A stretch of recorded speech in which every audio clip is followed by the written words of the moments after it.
Well, hello there and welcome to another edition of the Big Q. Today we are talking about education, but also we are talking about women and girls empowerment, and that's why today I'm joined by Jennifer Mujuni, who is the chairperson of the board of Fawe Rwanda chapter. Thank you very much for making time to be with us and welcome to the show. Thank you.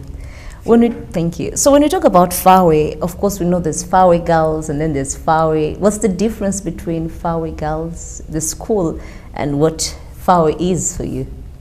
Well, thank you so much for that question. For all long time we have been in Fawe, people ask me and I'm like, I'm with Fawe, and they're like, oh, Gisozi. Fawe is so different. Fawe as an organization started in 1997, and here we are celebrating 20 years tomorrow. Wow. Here at the convention center, and it's so different.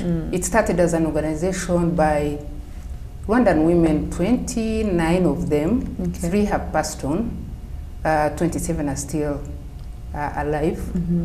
It's because they saw at the time the education uptake of girls was low, so they decided to start Fawe. Fawe means Forum for Educationalists, for Women Educationalists in Africa. So that time they started Fawe Rwanda chapter. Fawe has other 34 chapters on the continent, and Rwanda is one of them. It's headquartered in Nairobi. So Fawe Rwanda chapter set up, since then, set up 2 schools. We call them centers of excellence for girls. To show, because you cannot say you are advocating for education for girls and then you are not showing. So that's how Fawe School of Excellence for Girls, Fawe Gisozi and Fawe Gahini is in place. So we are different. One is an organization that advocates for policy changes that showcases how quality education is for girls. And the other ones are schools in which our girls study from. So we have a question here. It reads, what changes did you bring over the years, especially since you came at a time when the girl child was, was not supposed to be in school, basically. 20 years ago, I believe the traditions were way stronger. Parents believed only the boy child should go to school, So how did you manage to bring this on board over the 20 years? Over the 20 years, oh my God. Back then, the enrollment of girls in school, right from the primary level to education to even university level, was low. We all know this. Though the culture of Rwandans really never put a girl down, but for education they reserved that for boys because they would feel you're going to go out, be enlightened, be empowered. So they felt that is reserved for men. Abagabo. So that time when the Fawe came on, they came basically for that. They were like, because they believed girls could study as well as boys. So they believed in women, in girls. And when they started this, I call them credible women, they started with, they opened their offices, and Mineduc opened doors for them. So we are a special NGO, by the way. We operate from Mineduc offices up to now. And they started slowly, and they started by influencing, policies. They started by engaging the sector, government. So many policies that have been put in place. Where Fawe has not involved, I don't know any. So, and they started encouraging, changing the mindset. There's so many models that have been opened since then up to now that have seen the impact change, the mindset change.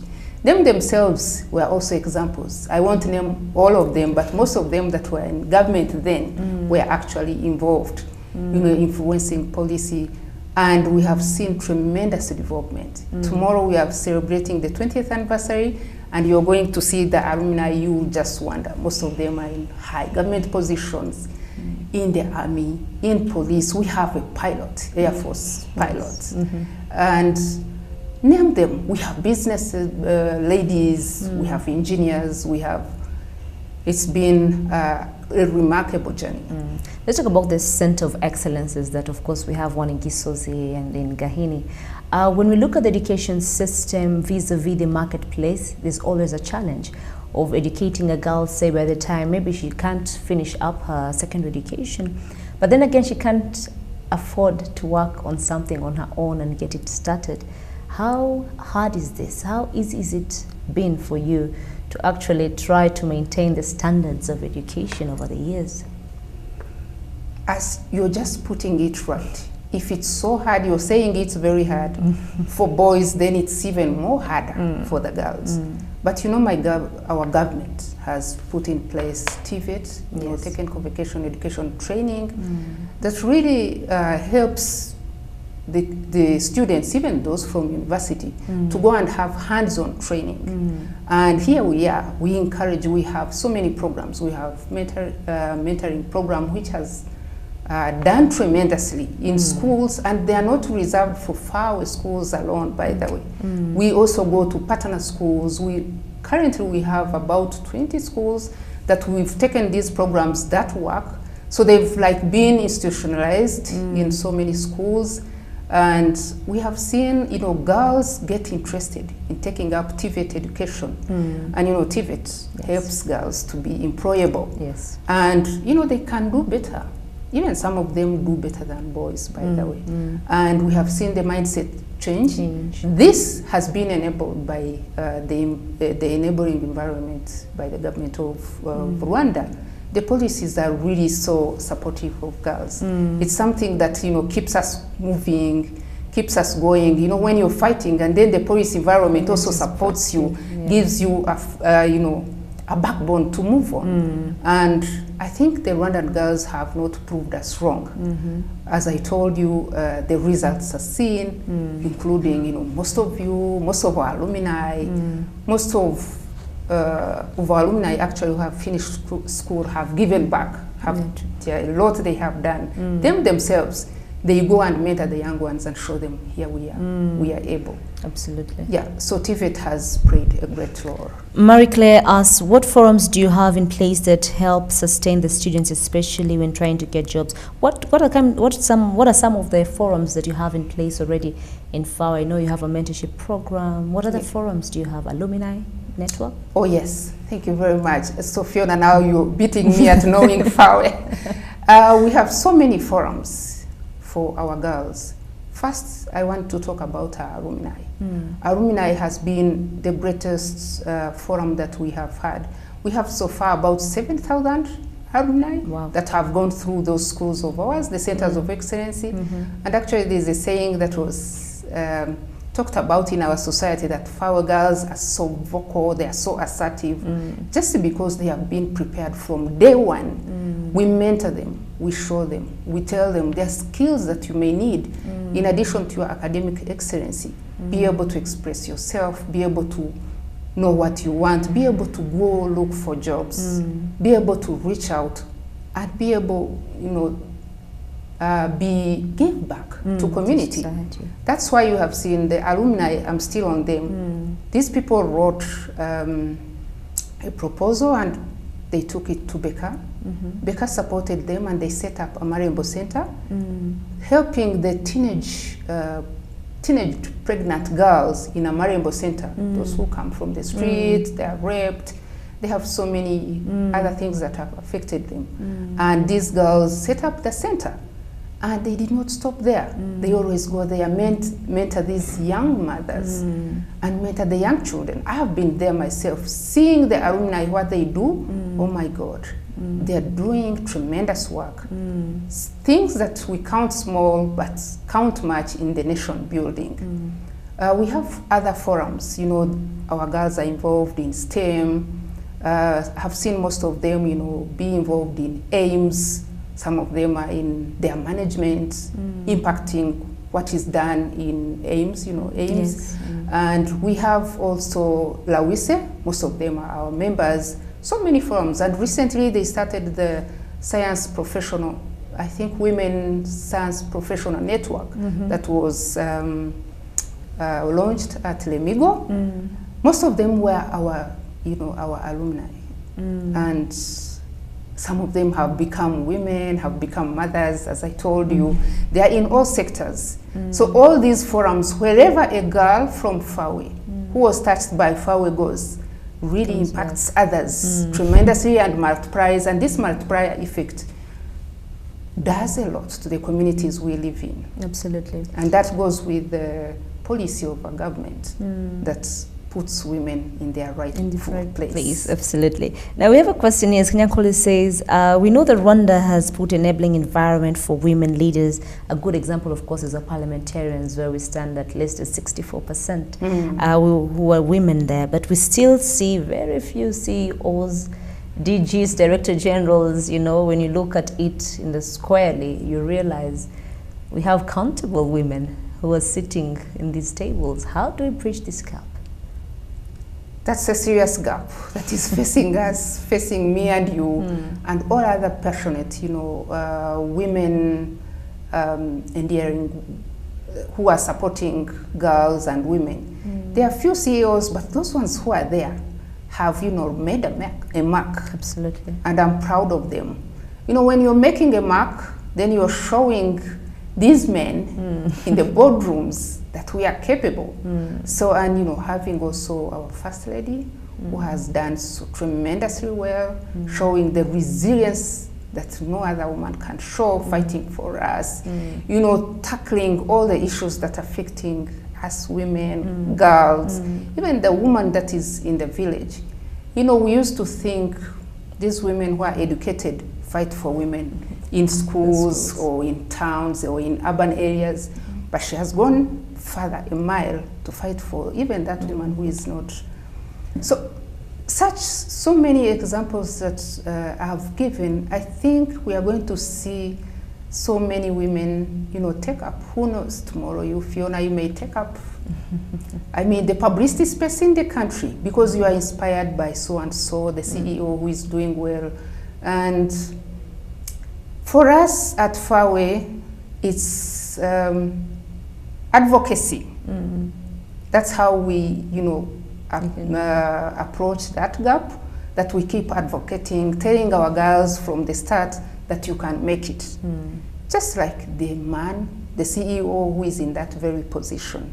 So we will keep advocating, we'll keep working together with the government and other stakeholders to bring, women at that level. You want to see them reach. Now, you've mentioned something very important about confidence. In your opinion, is confidence taught? Is it inbuilt? Both. Okay. It may be the one which is inbuilt should be nurtured. If it's not nurtured, it may be broken. You're born a vibrant girl, very confident. As you grow up, you start hearing messages that, Fiona, you are a girl. For instance, my daughter came to me and said she loves football. She told me, Mom, today they told me I'm a girl. I should not play football. You see, her confidence is starting to crumble. She feels that that sport which she likes is for boys. And if I'm not there to keep nurturing that confidence, to tell her it's okay, it's not for boys, you can play the football, then it may be completely be wiped away.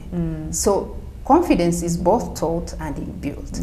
So at Fawe, we believe that we have to keep nurturing this confidence. And our girls, all of them that have gone through our hands, are really confident girls. And we are seeing them, they're taking the country, the international arena by storm. Okay. Yeah. We do take a short break, but when we come back, of course, we keep talking about Fawe and, of course, women and girls empowerment. To keep it a bit cute. Welcome back, and thank you very much for keeping it to the big key. Of course, I'm talking to Jennifer Mujuni, who is the chairperson of the board of Fawe. And of course, we're talking about confidence and how it is very important for women to feel part and parcel of the growth and development of the country. When we went for a short break, of course, we talked about confidence and the need to nurture it. Now, the question here comes, how do you enable women to become women of substance? It's one thing to be a woman, but then it's another thing to be a woman of substance, which I believe is quite important. It is. Yeah, so how do we hold it? That's a very interesting question. A woman of substance. A woman of substance is a one who believes in herself, a one who moves and feels that being a woman doesn't make her different. She has her role as a woman. She has, we have gendered roles, which is okay and should be respected. A woman who feels that she cannot be moved away from what she, wants to do, as long as it's beneficial to society. So I call that woman a woman of substance, a woman who believes in herself.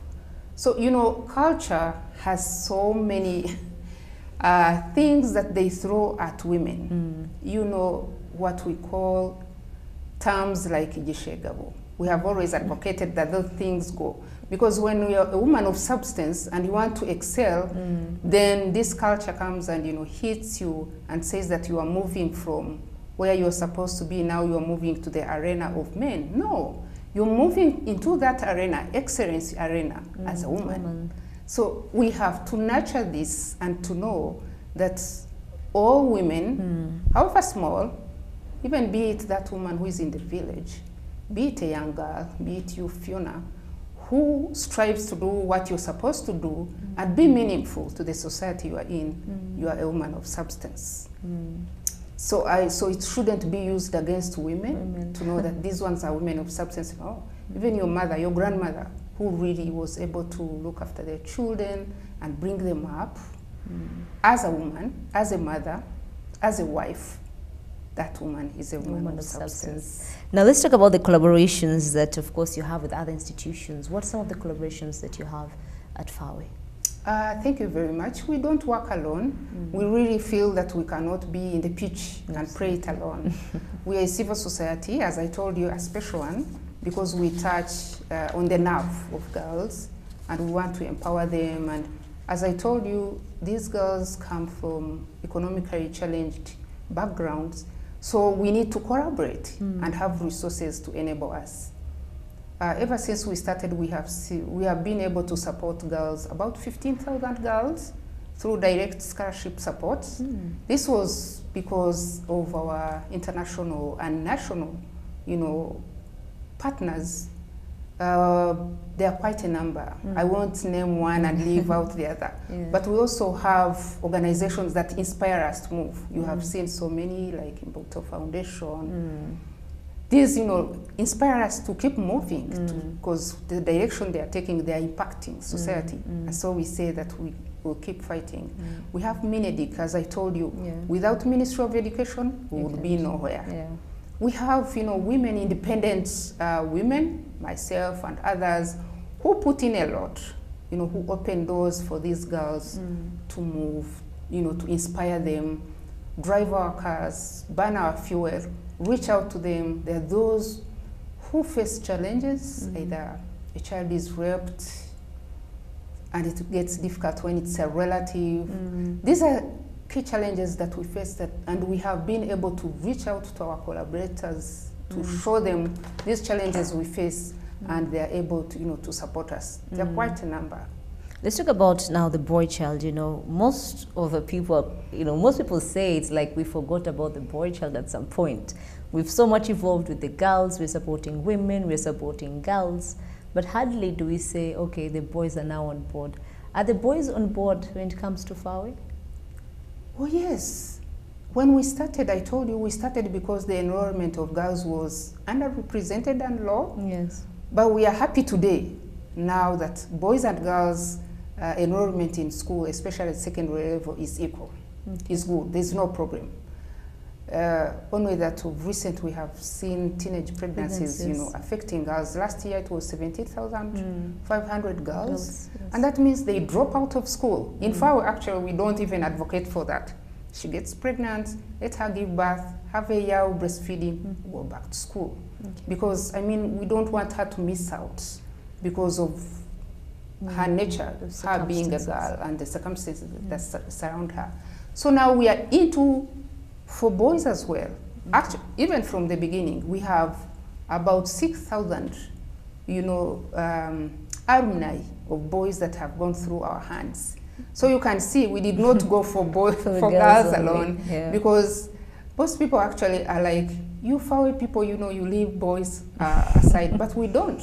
Like I told you, all our models, gender responsive pedagogy, looks at boys, also make them men of substance, just like we advocate for girls of substance or women of substance.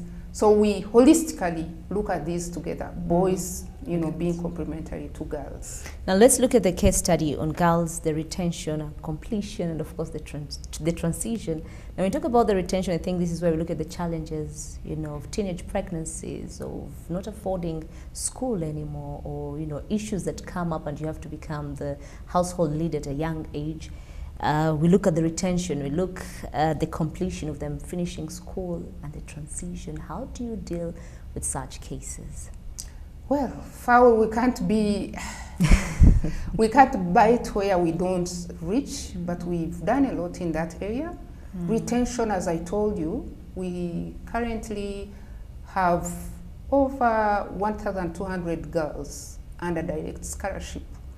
And about out of these, maybe 10 dropped out.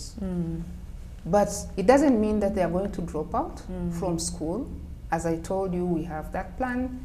When a girl has such a problem, retain her, let her breastfeed her baby, mentally, because we're there to mentor her, to follow up each and every girl, and then make sure she goes back to school.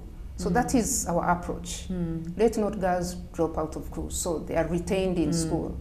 And for completion, of course, we don't see a lot of pregnancies at tertiary level. Yes. So we are grateful for that. Even these ones that are in TVET, there's not so much problem so far. Maybe, who knows, maybe in future such things may turn up. And for employability, as I told you, we make sure our alumni has a network to follow each other, to make sure that, you know, they know where each others are, and we instill in them giving back to community. Some of them were giving me testimonies, X and Y, you know, alumni lost their mother and were unable to do X, Y, Z, and then we put money together. It's tremendous. The nation we have built and the generation we have built in the alumni is so tremendous. They are just so amazing, girls and boys. And boys as well. And, you know, when you give back well, you get back well. Absolutely. So they go back to their communities and plant this, and with that, we believe even if they are not employed, some of them have created their jobs and now are business people, they are innovators, they are engineers. You saw an example of this girl in the Eastern Province who was able to, I think, innovate about water access in Gatsibo and in Kayonza, I think. And these, you know, have done us proud, and we believe that the multiplier effect goes into our community and our society as a whole. When you look back 20 years, what would you change? What would you have done then, or what would you not do now? 20 years, when you look at back in the mirror. Well, it's very hard to criticize yourself because if I say, what would we not have done, that means, well, there were challenges perhaps. Maybe we did not partner well. We did not, you know, go and spread out, because you see Fawe only happens at Gisozi and Gahini. It's in the proximity of the urban areas. That's why we are now sitting down and saying, no, we need to roll out. Actually, we have been having a conversation of having a TVET school in Musanze. When we went there, we found out so many girls dropping out. They have actually young brides. They give out, away these girls into marriage when they are still young. And deep in the village. So we said, if we set up such a school in Musanze, that very, any place, and when we started talking to Ministry of Education, it's something we are piloting. And also Southern province in Nyamagabe. There are also children who drop out and because of the circumstances, and so we feel if we put up such schools that can provide them with opportunity, these things would improve what we want to impact in our communities. So that's something that we would have done from the start. Achievements. Before I let you go, I think it's very important that you mention some of your major milestones that you've made over the 20 years and the achievements that you look back and say, yes, we did a good job. Yes. We are so happy to bask in glory in a society that respects education for all. I mean, I can't put in school my son and I leave out my daughter. This, we know the government did tremendously in this, but we also contributed a small, tiny bit. That's a key achievement, mindset change. You know, to treat children equally, to empower women. Also, of course, I told you of our alumni. Yes. This is a great achievement.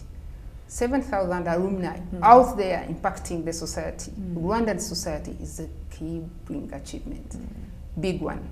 And having our ladies, the founder members, us the members, you know, wherever we are preachers. We practice what we preach. And this is a mindset change. And also the development partners, of course, you know, coming on board, believing in girls. That's a great achievement as well. Well, thank you very much for making time to be with us, and of course, good luck in the more years to come for Fawe. Thank you. You've been watching The Big Q, and of course, we've been talking about education. And do remember that you can keep suggesting who you want to see on the show, and you keep sending in your questions to some of our leaders as we endeavor to bridge the gap to your leaders. Do keep it The Big Q and keep watching Rwanda Television.